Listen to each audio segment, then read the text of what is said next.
At my stepson's science fair, he called me Mom. Once, within minutes his mother was sobbing in the bathroom, and our family was on trial. The moment Addison's face drained of color, and then flushed crimson at the science fair, I knew one innocent word had shattered the fragile balance of our blended family. What should have been a night of celebration for Charles became the spark that exposed every hidden wound, every unspoken fear, and every boundary we thought we'd managed to hold together. As Addison's face turned white, crimson, and finally collapsed, he lost all expression. She hurried tremblingly toward the restroom, drawing the attention of other parents. It appeared as though Charles was wishing he could blend into the floor. Should I have stood by and let him get away with it in front of his judges? I wed Jordan, a father who had been through a divorce, and had the most wonderful son named Charles, 2 years ago. Quiet and inquisitive, with dark eyes like Jordan's, and a grin that could warm anyone's heart. He was 9 years old when I entered their lives. Before I fell for each of them, I was happily single and devoted to my marketing work. I had no plans to have a family. 3 hours away lived Addison, Jordan's ex-wife. As is customary for custody matters, she visited Charles every other weekend. Their split was a disaster. Both of them felt stifled by her insistence on having last say over all matters pertaining to the home. She believed Jordan put work before a family. To keep things amicable for Charles's sake, they had worked very hard. Despite her passion for saving lives as an emergency room nurse, Addison's schedules frequently clashed with the weekends she spent with her children in custody. As a child, she had never really felt at home anyplace because her parents had divorced. As a result of her father's previous marriage, her stepmother had been emotionally aloof and icy toward her. Her history shed light on the reason behind the intensity. After experiencing such horrific treatment as a youngster, Addison vowed she would never again let another woman to do it to her. It seemed to Jordan like she was trying too hard when she said it. It was the first red flag that any stepmother would be perceived as a danger, in hindsight. Creating a safe and loving environment for Charles was my top priority. Too much or too little effort. Those were the horror stories I'd heard about step-parents. Therefore, I was adamant about allowing our friendship to blossom organically. I never once asked him to call me by a specific name, never sought to supplant his mother, stayed focused on being a kind, secure grown-up. This one little thing, though, ought to have served as my first red flag.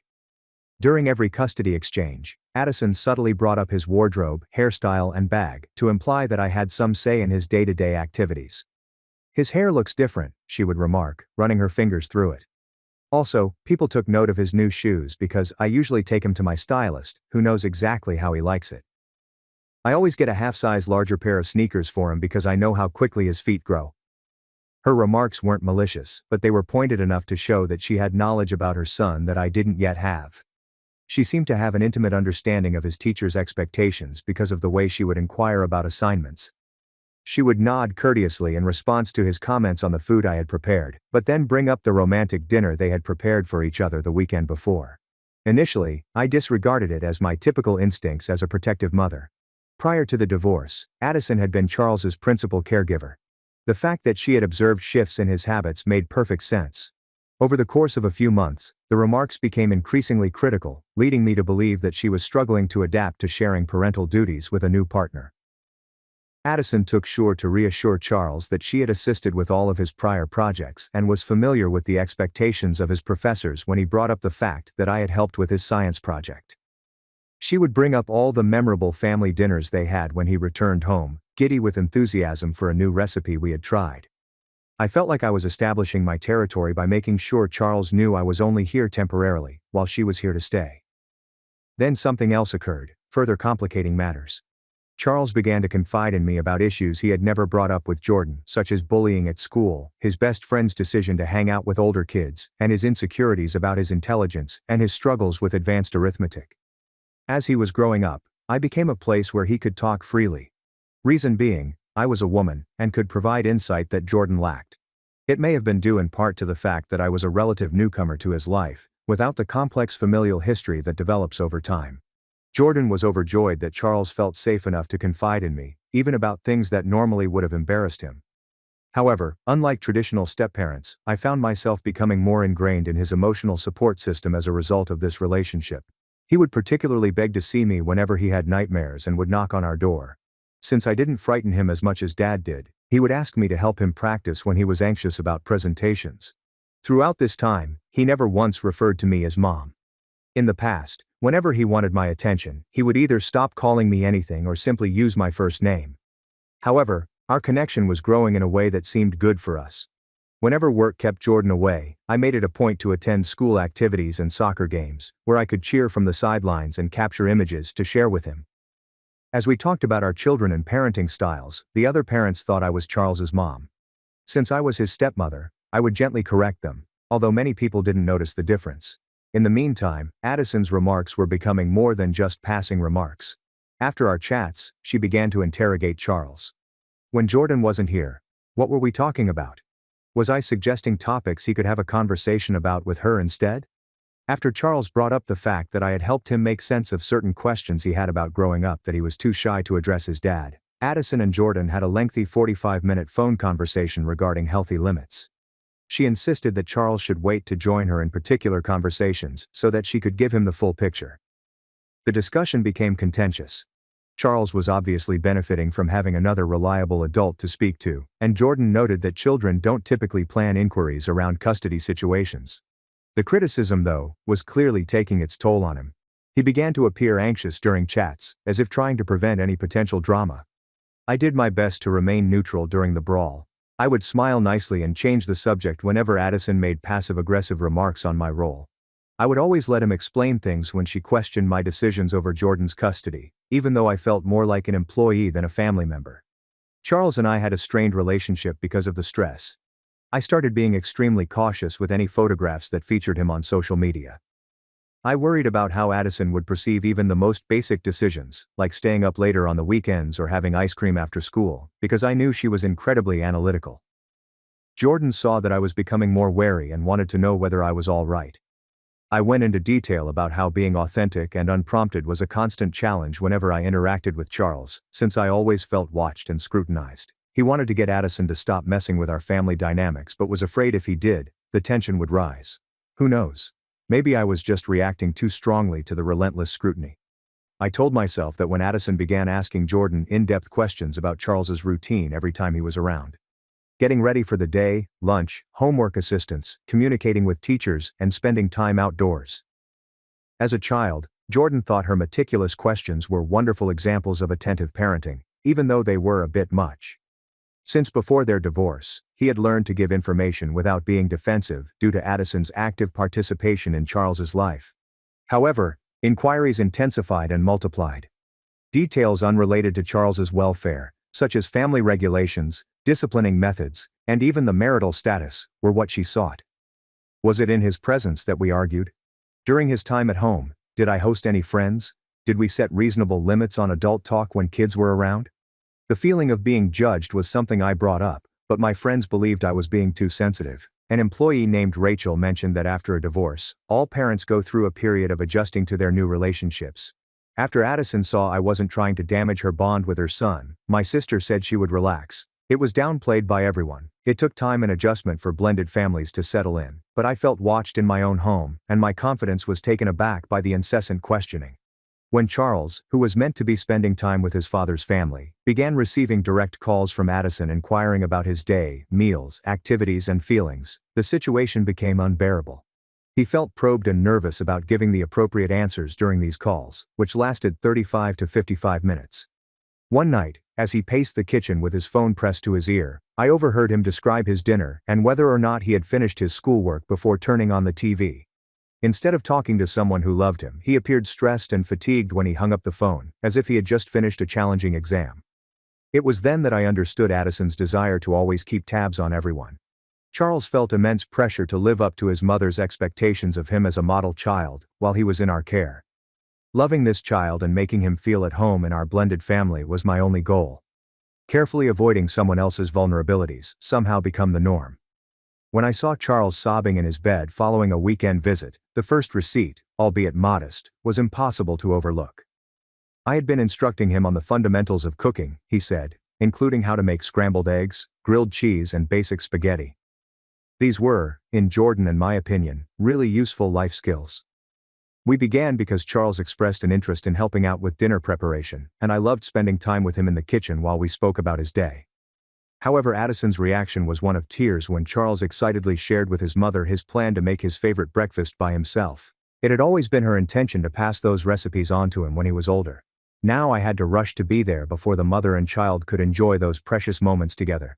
Certain experiences are reserved for children and their mothers, she had said. He had stolen something valuable from their relationship by picking up these abilities from me, rather than waiting for her.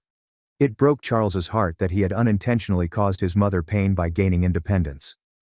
In the midst of his sobs, he asked whether he should just act like he doesn't know how to cook eggs so his mom can teach him, or if he should just quit working with me in the kitchen altogether. By restricting his own development, this 11-year-old was attempting to control adult emotions and spare everyone's feelings. His mother had made him believe that his growth was betraying their bond, so he felt bad about enjoying our time together. Jordan contacted Addison to address the matter, but she promptly flipped the script on us. I would exercise greater restraint in interfering with Charles's legitimate parents' life experiences, if I truly cared about his welfare. The traditional role of the mother and child in the kitchen was that of a close bonding activity. To be honest, I was embarrassed by how much the word real hurt.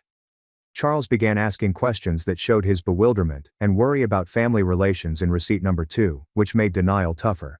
He acted as though there were limited resources for affection, and wanted to know whether loving me meant he loved his mom less. He was confused about whether he should feel bad about anticipating our weekly shopping runs and nightly strolls around the neighborhood, or if spending time with me made his mom sad. He appeared to be really concerned that I would vanish if things changed in our family, so he inquired if I would still be his stepmother if his parents reconciled. I told him that Jordan and I were married for good, and he appeared relieved, but he wanted to know whether that meant his mom would be miserable forever because she lost her family. Such inquiries were inappropriate for a child. It was clear from his emotional reactions that Addison was very anxious about fitting in with either family, and about his ability to have healthy relationships with adults. While we were making pancakes on a peaceful Sunday morning, the most tragic question arose. Suddenly, he wanted to know if his mom would be okay with my leaving the family, and if Jordan would be understanding if I relocated to simplify things for everyone. This little boy was thinking about giving up the relationships that made him happy and stable so he could regulate his adult emotional reactions to things he couldn't change. Though he too was growing increasingly irritated, Jordan was hesitant to start a fight that could derail their planned custody arrangement. Fearing escalating the situation, he refrained from confronting Addison with excessive aggression, having heard accounts of ex-spouses resorting to parental alienation measures in response to threats. When Charles began experiencing physical signs of worry in the days leading up to custody transfers, though, something had to give.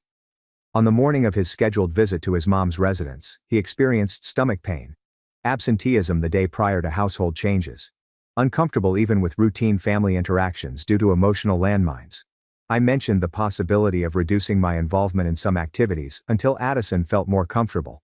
Charles would learn that love was harmful and needed to be hidden if Jordan were to reward her irrational conduct with concessions, according to Jordan.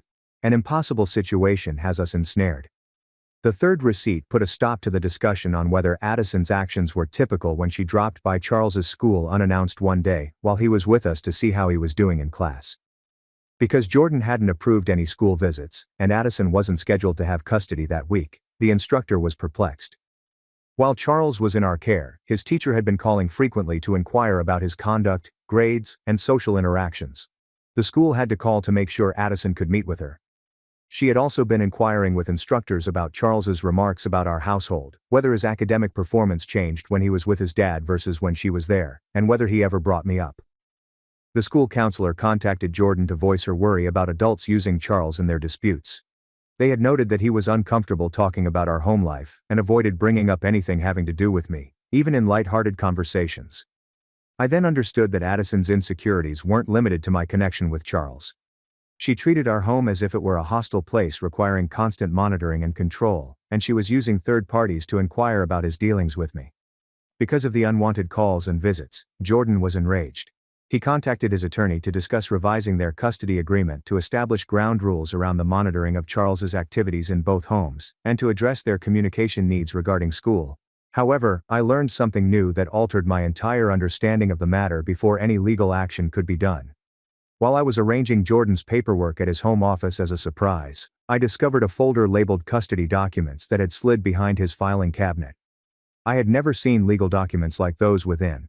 Not only did I have knowledge of the divorce judgment, but I also had knowledge of the legal communication that had occurred before to our meeting. During the initial divorce proceedings, Addison sought primary custody of Charles, according to the documents. She had stated that Charles would be better off living with her full-time, and that Jordan should only have regular visitation rights because of his busy work schedule and frequent business travel. However, this is what really irritated me. According to Jordan's counsel, Addison's possessive and controlling tendencies toward the child were impacting the minor's emotional development, and Jordan had countered by claiming that Addison was mentally ill and had been seeing a therapist for this. As part of the custody proceedings, Addison was forced to undergo a psychological evaluation, which was included in the records. It was suggested that the mother should continue therapy to address control issues and anxiety that could impact her co-parenting relationships, as the evaluator had expressed worries about her struggle to accept that the kid could develop healthy bonds to other caregivers.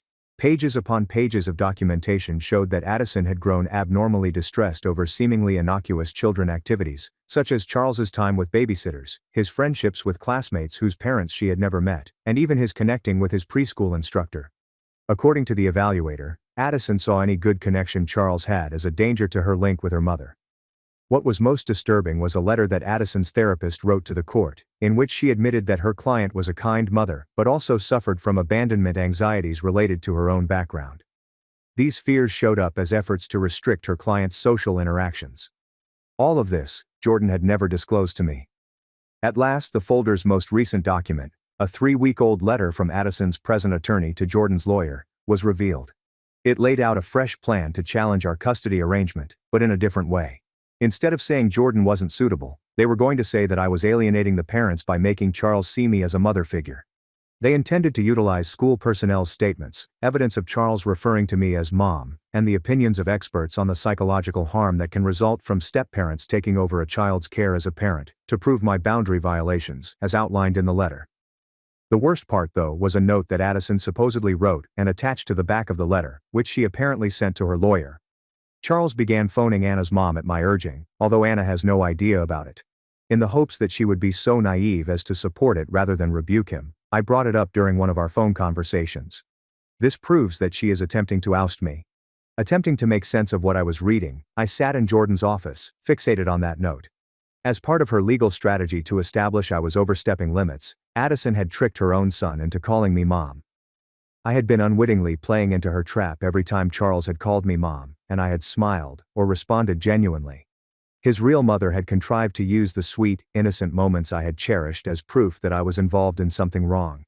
He would come to me in my mother's arms after a nightmare, call me mom, introduce me to his friends as Anna, his mom, and even write a Mother's Day card to the best parent.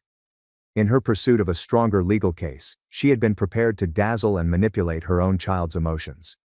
I photographed each document in the folder, my hands quivering with each one.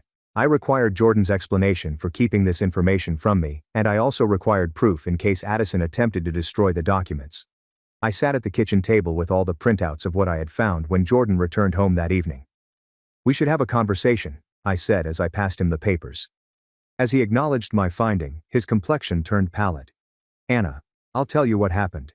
You were aware that she was using Charles to call me mom, and that she was constructing a case against me, but you didn't think I had a right to know about it." Jordan slumped into the chair across from me, appearing older than I'd ever seen him. "I was attempting to shield you," he whispered softly. "If you'd known what she was doing, it would have changed how you acted around Charles. You might have started correcting him or pulling away from him, which is exactly what she wanted.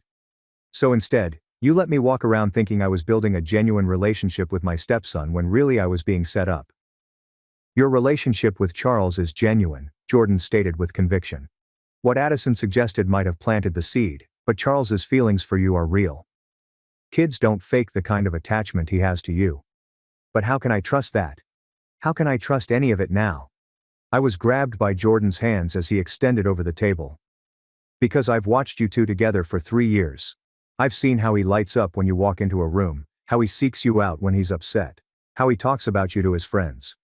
Addison might have suggested the word mom, but she didn't create his love for you." Hands were removed from my body. "Why didn't you tell me about the custody evaluation?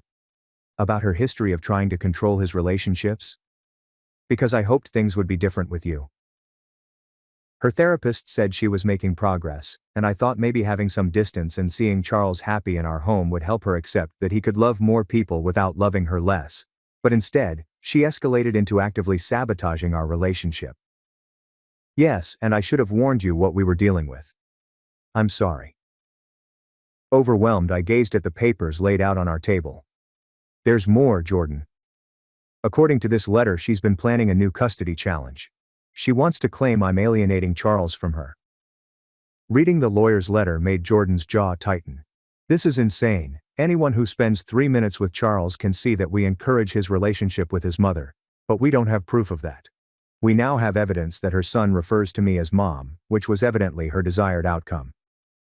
Staggering implications ensued. Charles and I had militarized every natural moment.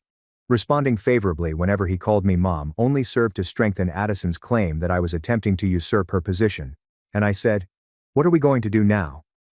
While he studied the papers, Jordan remained silent for quite some time. We get our own attorney. We document everything, her manipulation, her unauthorized school visits, her attempts to control Charles's relationships, and we pray that a judge can see through her games. But what about Charles? How do we tell him that his mother has been using him as a pawn in a legal strategy? We don't, Jordan responded without delay. He's 13 years old. He doesn't need to know that his mother manipulated him. It would destroy his trust in all of us. I could see where Jordan was coming from, but it still felt manipulative to keep this secret. We can't be honest with Charles if we keep this major fact about his mother's behavior hidden. So we just pretend none of this happened? We protect Charles from adult problems that aren't his responsibility to solve, he added. But we also prepare to defend our family against someone who's willing to use her own child as a weapon. Strategic planning and legal discussions consumed the following weeks. After looking over Addison's case file, our attorney Patricia, a specialist in custody disputes involving multiple parties, shook her head in disapproval. This is parental alienation, she pointed out, but not in the way she's claiming. She's the one who's been manipulating the child's emotions and relationships for her own purposes. According to Patricia, many parents who had trouble maintaining control used an approach similar to Addison's. She may portray herself as a helpless mom attempting to shield her child from an overbearing step-parent by suggesting that Charles speak to me in a maternal tone, and then arguing that I was promoting unhealthy limits. The problem is that proving manipulation is harder than proving the behavior she's complaining about, said Patricia. A judge who doesn't understand the full context might see a child calling his stepmother Mom and assume that represents boundary issues, regardless of how the behavior originated.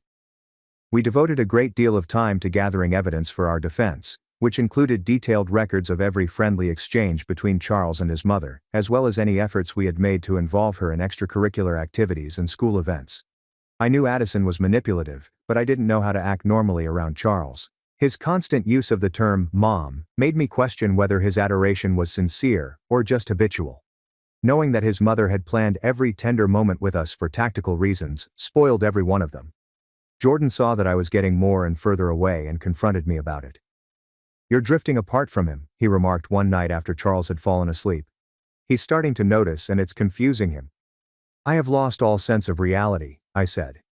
"How do I respond naturally to him calling me Mom when I know his mother told him to do it? Because even if she planted the idea, his feelings are still genuine. Look at how he acts around you, Anna. Look at how he seeks you out when he's scared or upset. You can't fake that kind of emotional attachment." Despite my best efforts, I couldn't shake the feeling that Jordan wasn't telling the truth regarding my relationship with Charles. The following weekend, while Charles was visiting Addison, things reached a boiling point. On Sunday night, he returned home, appearing distressed and bewildered. "Mom wants me to stop calling you Mom," he told me outright, utilizing the title that was suddenly making me cringe inside. "She said it hurts her feelings and makes her think I don't love her anymore." We exchanged looks, Jordan and I. We had been rightfully scared of this. Now that Addison had promoted the behavior, she was attempting to reverse it, which put Charles in a difficult situation. To be gentle, I said, "What did you tell her?"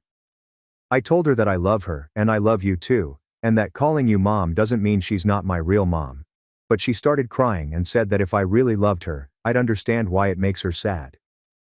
It pained my heart to think that this child was being asked to control feelings that adults experience and to pass loyalty tests that adults would find difficult. I inquired, "What would put you at ease the most?" for his answer. After giving it some thought, Charles moved on. "I want to keep calling you Mom because that's how I think of you. But I don't want to make her cry anymore." To get down to Charles's level, Jordan bowed low. "Buddy, the adults in your life are responsible for managing their own feelings. You don't have to change how you talk to people you love just to make someone else feel better." But what if she gets so sad that she doesn't want to be my mom anymore? Tragically, his voice betrayed his anxiety.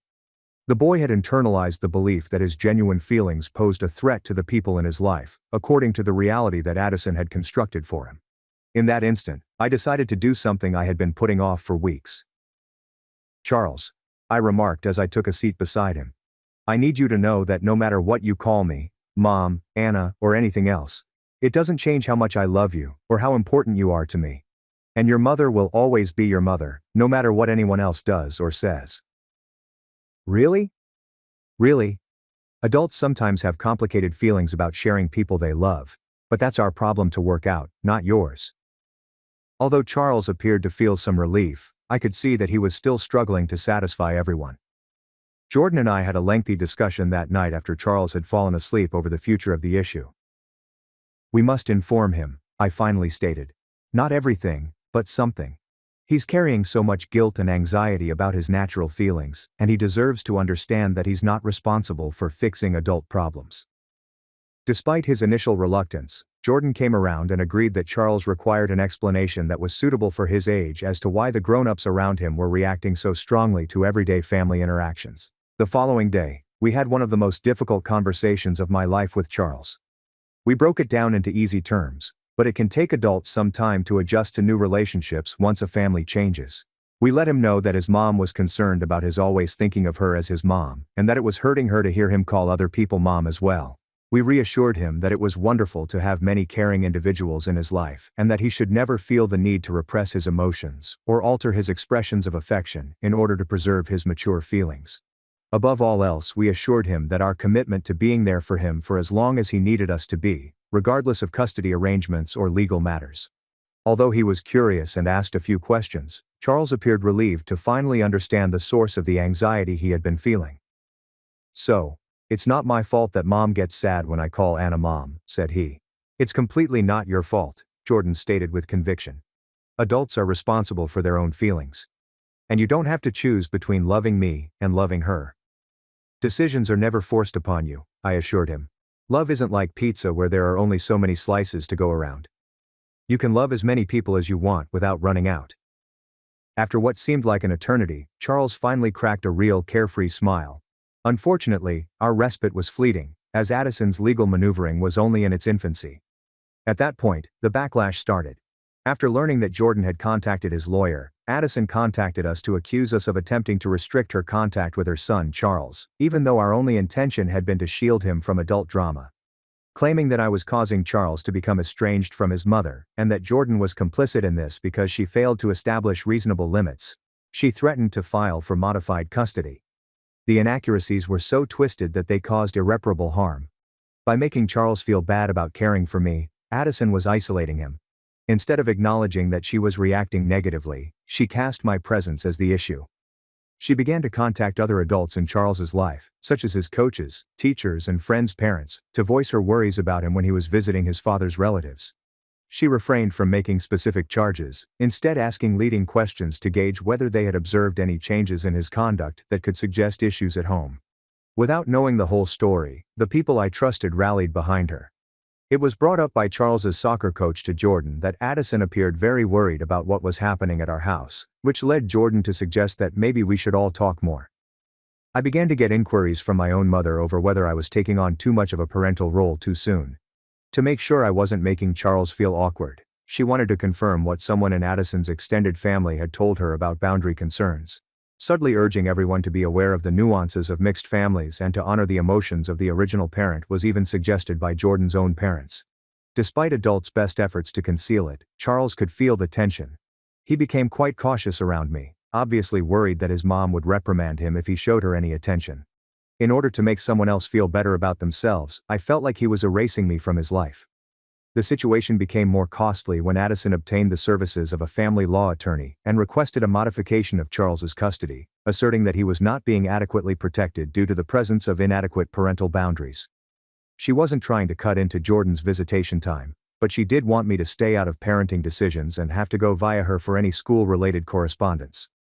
Her lawyer claimed that Charles's emotional development was being negatively impacted by parental role uncertainty and allegiance disputes, therefore she sought court-ordered family counseling to resolve these issues. There was more going on than simply awkward chemistry and damaged sentiments. It was the cost of legal representation, the time spent in court, and the risk that our family structure could be limited by a woman's refusal to acknowledge that her child could have feelings for more than one biological mother. It was a long and difficult process to evaluate custody. A court-appointed psychologist had to determine whether my presence was helpful or detrimental after interviewing each adult separately, watching Charles's interactions with both parents, reviewing school records and communications, and so on. I sat in a germ-filled room trying to convince an unknown person that I loved my stepson, that I had done my best to help him maintain positive relationships with his mom, and that I could tell the difference between being a step-parent and attempting to take the role of his biological parent. At the same time, Charles was subjected to questions on preference and loyalty that no youngster should have to answer. Would he have preferred his mother to me? Did he wish I didn't exist? Did he ever feel like he had to pick between two caring adults? At the end of the day, the review didn't find any proof that I was dangerous to Charles. Indeed, the psychologist made the observation that Charles appeared more nervous when we talked about our relationship than when we discussed other parts of his life, which could mean that he had learned to feel confused about taking care of his stepmother. The court rejected Addison's request and instead suggested family therapy as a means for the adults involved to strengthen Charles's bonds with his loved ones. Despite the victory in court, the fundamental issue remained unresolved. Everything shifted when I uncovered the one item no one had told me about. As he set his diary down on the kitchen counter to do an assignment, 12-year-old Charles's precise handwriting revealed a page where he had expressed his greatest concern. I'm worried that my mom may stop wanting to be my mom if I show her how much I love Anna. On the other hand, I worry that Anna would abandon us as mom did when she realized I didn't love her enough to make dad happy. The essay went on to describe his tragic attempts to control the emotions of others around him, including varying his display of affection depending on who was looking and keeping a close eye on his own sentiments to ensure he wasn't causing anyone distress with his extreme or lack thereof. This little boy was always worried that his feelings for adults were inappropriate, or even harmful. At the tender age of 11, he put the needs of others before his own emotional authenticity in an attempt to manage adult relationships and save everyone from hurt feelings. Everything changed in my mind about what had to happen after that, which brings me full circle to that fateful night at the scientific fair. Charles was presenting a renewable energy project that we had worked on together for a few weeks at his 6th grade science fair, and I must admit that I felt more composed than I actually was. I got there early to assist Charles in getting everything ready and to ease his presentation anxiety. Jordan was on his way there straight from work to meet us. As soon as we pulled up, Addison was busy taking pictures of Charles's project and chatting with other parents. She greeted us with the same courteous but distant demeanor that she had maintained before the custody dispute ended. Even though he was trying to ignore the adult undercurrents, Charles appeared nervous as he prepared for his big night. I started with the most straightforward strategy, ensuring Charles's success while reducing any potential turmoil that could ruin his evening. While he presented his project to the judges, I remained in the background, snapped shots when Addison wasn't, and did my best to blend in without drawing attention to myself. Prior to the judge inquiring about his motivation for selecting renewable energy, everything was proceeding according to plan. He enthusiastically began to describe how I had shown him climate change videos and explained the science behind solar and wind power, completely oblivious to the fact that anyone else might be listening. My mom really helped me understand how important this stuff is for my generation, he continued, waving toward me with apparent pride and fondness. Like a ticking time bomb, the word mom lingered in the atmosphere. The color scarlet spread across Addison's face before it crumpled into utter despair. While trying to make sense of family relations, the other parents listening to Charles's presentation glanced between Addison and me with expressions of confusion. A single careless word ruined Charles's enthusiasm for his endeavor, and he looked panicked as he instantly realized his error. Quickly, Addison got up and made her way to the restroom. As she departed, I noticed that her shoulders were trembling. I went after her to make sure she was all right and discovered that she was crying in the hall. As soon as she laid eyes on me, her sadness turned into wrath. She desperately asked, "How could you allow this to occur?" as she sobbed. "He's my son. I'm his mother. You can't just take that away from me." It wasn't something we had intended or promoted, and I attempted to clarify that I had never requested that Charles refer to me as mom. But listening was not an option for Addison. She said I broke her heart on purpose, stole her special moments and milestones, and made him misunderstand his biological family. "He's been calling you mom behind my back, hasn't he?" she pointed out. "You've been letting him think of you as his mother instead of teaching him that I'm the only one who deserves that title." A part of the accusation was correct.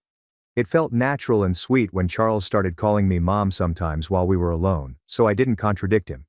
However, I had never suggested or demanded it, and I certainly hadn't meant for it to occur in front of Addison. Nothing could ever change the fact that she was Charles's mother, so I tried to comfort her by apologizing for her suffering and assuring her of that. I tried to reassure her, but it appeared like my comments were just making her madder, as if my intentions were to suggest that I was attempting to replace her. For the greater part of 20 minutes, we were at odds, with Addison's emotions ranging from fury to tears while I sought a solution. It was beginning to get the attention of other parents, and I was concerned about the impact on Charles if the spectacle persisted in such a public place. Jordan came and discovered us in the hall at last. I was hurting their boy by letting him perceive me as a substitute mother, and Addison went to him and demanded that he do something about it. She wanted me to realize that I was crossing boundaries. Jordan made an effort to ease tensions by proposing that we have a private meeting after the scientific fair to continue our discussion. However, Addison was impatient. She needed reassurance that I would stop letting Charles call me mom right away and that we would set firmer limits on my responsibilities.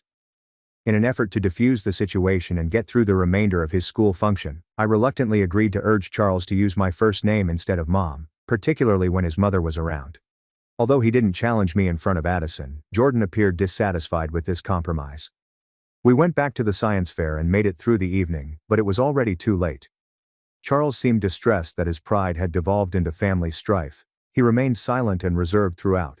As far as I could tell, Jordan was irate with everyone involved, and Addison remained across the room from me. Charles was irate with me for giving in to Addison's insistence regarding the name when we returned home that evening. Tears flowing down his cheeks, he asked, "Why do you care more about her feelings than about me? I thought you loved me. But now you're saying I can't even call you what feels right because it makes her sad." Equally irritated was Jordan, who said that by defending Addison's claim that my connection with Charles was harmful, I had effectively confirmed Addison's position. He thought I had taught Charles that adult politics were more important than his emotions and that I had thrown our family under the bus to please his demanding ex-wife. However, I couldn't help but reflect on the diary entry I had read about a little kid who felt obligated to control the feelings of everyone around him and keep the grown-ups in his life safe. I questioned whether he was really trying to avoid unavoidable allegiance problems by asking me to change the way he addressed me in specific contexts. All three of us were emotionally and physically drained by the time our discussion concluded, which lasted far into the night. Something significant changed in our family dynamic that night, even though it didn't look like TV justice. We couldn't return to the false assumption that Charles's inability to establish genuine connections with those who cared for him was unrelated to Addison's insecurities. The actual changes are as follows. The following day, Jordan gave Addison a call to reassure her that he understood how she felt about the mom situation, but that he would not let her worries about Charles's relationships or his ability to show affection affect his relationships with others. He clarified that Charles's decision to call me mom on sometimes was his own, and not something we had mandated or promoted. Attempting to regulate Charles's expression of emotions, he said, would lead to more distress and bewilderment. He proposed family therapy sessions where we were all involved, but he also made it plain that he would vigorously oppose any future efforts to legislately restrict my role in Charles's life. At first Addison fought, but after the custody evaluation, she realized her strategies hadn't worked, and that Charles would suffer more from ongoing arguments. But she insisted she would never be okay with Charles referring to anybody else as mom, so she reluctantly agreed to give counseling a shot. Although first challenging, the counseling sessions proved fruitful. It was fair for Charles not to have to deal with Addison's anxieties of being replaced, she realized, because she had to deal with divorce and step-parents as a youngster. I managed to convey that my intention was never to belittle her or compete with her. Rather, I wanted to be more aware of what could make her feel insecure so that we could continue to have genuine interactions with Charles. Charles realized, above all else, that he didn't need to suppress his feelings or act like an adult in order to maintain harmony in his family. It was the responsibility of the adults in his life to resolve their own conflicts without including him, and he was free to love us in whatever way felt right to him. Even after all these years, Charles still refers to me as mom sometimes and Anna other times. It all depends on his mood and the circumstances. Even though she no longer makes him feel bad about it, Addison still feels awkward whenever it occurs in her presence. As a family, Jordan and I have figured out how to be there for Charles's mom while simultaneously keeping our personal relationships strong. This whole mess began with a science fair project that placed second at the district level. Even though the relationships between his three parents were tricky, Charles was proud of his accomplishment and even prouder that they were all present to celebrate with him. While our blended family isn't without its flaws, it serves its purpose well because it allows our child to feel loved by more than one parent. Nothing can ever alter the fact that Addison is and will remain Charles's mother. But now that we're family, he can call me whatever he wants, because we've established our relationship as genuine. He doesn't need anyone to teach him to call me mom, he just does it of his own will,